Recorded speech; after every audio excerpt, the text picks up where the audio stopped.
Hi, I'm Chuck Dorset for Weaver Leather Supply, and this is the Leather Element. If you've got a good question for us or a good idea for a Leather Element, drop it in the comment box below. Also, if you want to know when our videos release, just click your notifications. You'll know exactly when these come out. So how about a shop tricks? I hope there's something here that's going to help you out in your shop. Let's see what we've got. As leather crafters, we tend to use a 5-pointed star relatively often. I know I do, particularly for tooling or for painted designs or stamping or even wet form molds. Well, they're easy enough to draw out. We don't need a template, and we can make these any size, super easy to do. So let's start right here. Remember the old protractor from high school?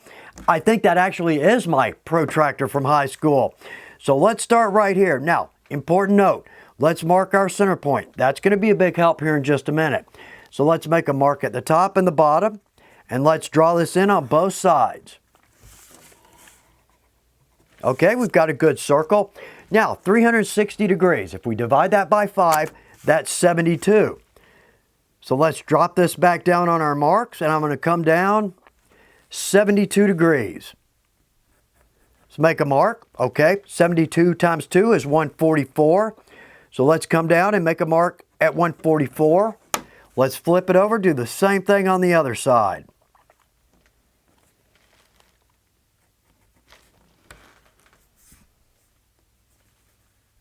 And 144. Okay, let's do this. Let's keep from getting confused here. Let's make a mark on that. Yeah, you'll see why here in a minute. All right, so let's connect the balance of the lines.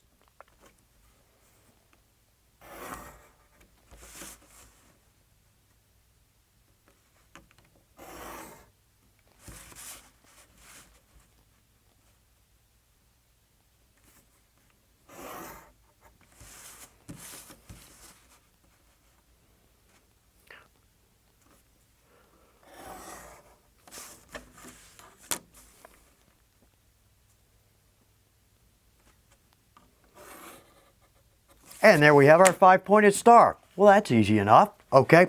How about any size? We can make this smaller or larger, and it's easy to do because 72 degrees is always 72 degrees. Now, I love our wing divider. This is a great tool.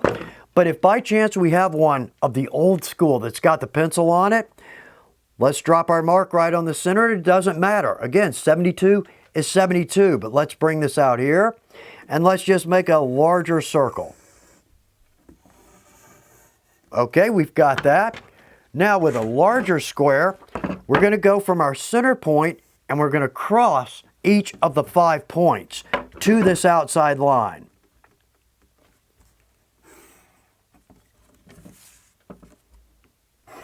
Okay, we've got that.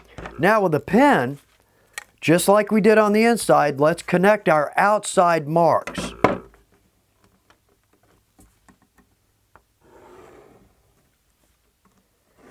And one last line, and we've just got a larger star. Again, 72 is always 72 as long as we start from that center point. How easy is it to draw a simple 5-pointed star?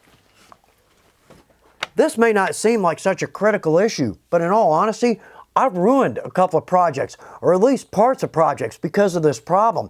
You'll see where we're going with this. So these are gloves just from any grocery store or pharmacy. We use these for dyeing or adding antique. Well, I love the higher quality glove. Just feels to me a little bit more durable.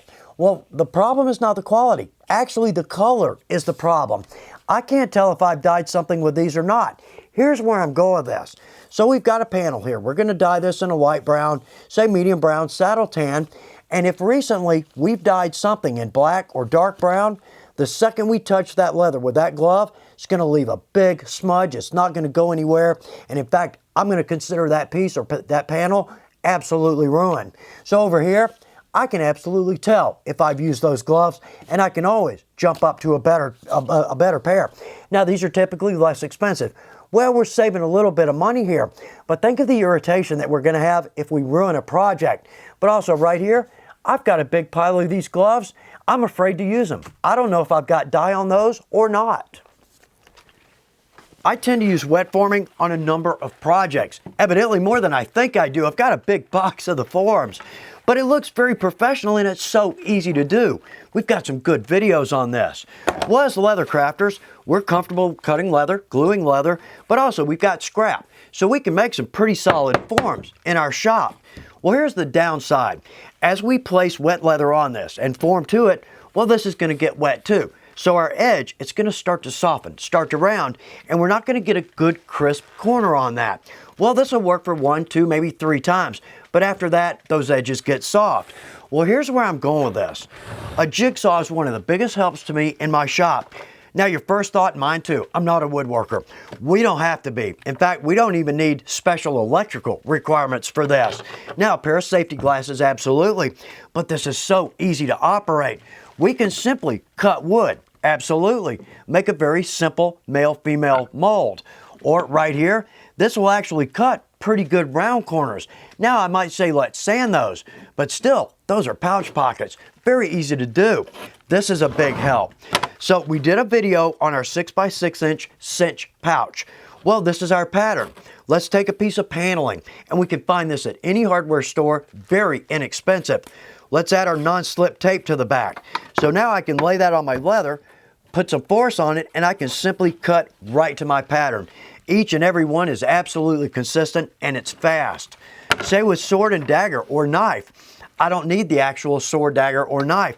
I just need a tracing, because now I can cut my form out of wood, and it's going to be absolutely perfect. I mean, look at the form that comes out. How clean is that? So a simple jigsaw, this is a big help to me in my shop. When the old school folks talk, I always listen. They always have good advice, and I may change the way I go with this first piece of advice. I've always heard that if you want to get a good deep black, dye with blue first, then come back in with your black. And I've got to say, that's a deep black. Also, we can wet our leather before we add our dye. Now, it's not a lot of water content in that, but just a little bit. But again, a very deep black. Right here, we've got a piece of leather that I've simply added dye. So let's add a top coat to all 3 of these. Let's see what happens.